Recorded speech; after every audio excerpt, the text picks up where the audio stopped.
And now, Working Man Radio with your host, Joe Lyles. Is Paula Deen a bigot? That's the question. That is the question before the body today. That is the question we are here to debate. This is the burning question people want to know. Is Paula Deen a bigot? The reason they want to know this is because they took her deposition. Remember the fun you can have? You get to take people's depositions. You get to take all kinds of people's depositions. Why do they get to take Paula Deen's deposition? Because Paula Deen owns half of Uncle Bubba's Oyster House. Paula Deen doesn't run Uncle Bubba's Oyster House. Her brother runs Uncle Bubba's Oyster House, and her brother's the guy who was alleged to have engaged in all of this obnoxious behavior, which has created a poisoned work environment. And if he's creating a poisoned work environment, well, good for her not putting up with it. If you're an employer and you want to be a dick, you're on notice. You might get sued, and I will not sympathize with you whining about it. Learn some manners. Treat the people who are making you money with some respect. Is that really asking a lot? Do you really want me to sympathize while you whine? Well, you know, if you say something, you might get sued. Yeah, if you're a dick, you might get sued. People are empowered to sue you if you're a dick employer. And good for them. Sue the bastards. That's what I say. They brought Paula Deen in to take her deposition. Why'd they bring Paula? What does she know? What do they want to know from her? I'll tell you what they want to know. They want to know from her whether she's ever heard her brother tell racial jokes. That's what they want to know.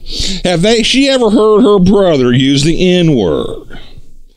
They want to get into their private business when they're walking around the house in their underwear and nobody else is around. They want to get into the heads of these folks to try and prove their case.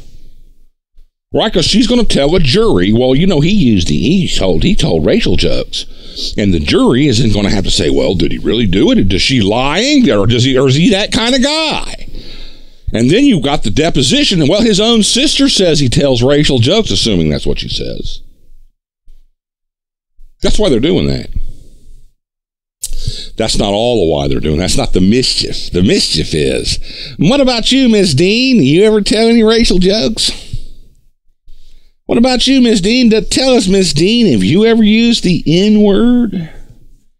And Paula Deen said, yes, she has. That's right. She said she has used that word. When? When did Paula Deen say she has used the N-word? Get ready. Get ready for this bombshell of a revelation. She used the N-word about 30 years ago. Way before she ever owned a restaurant. Way before she got her catering business off the ground. Way back in the 70s, 80s, whenever it was, when she was a bank teller. She was a bank teller for a while. Paula Deen came from pretty much nothing. Paula Deen's from Albany, Georgia.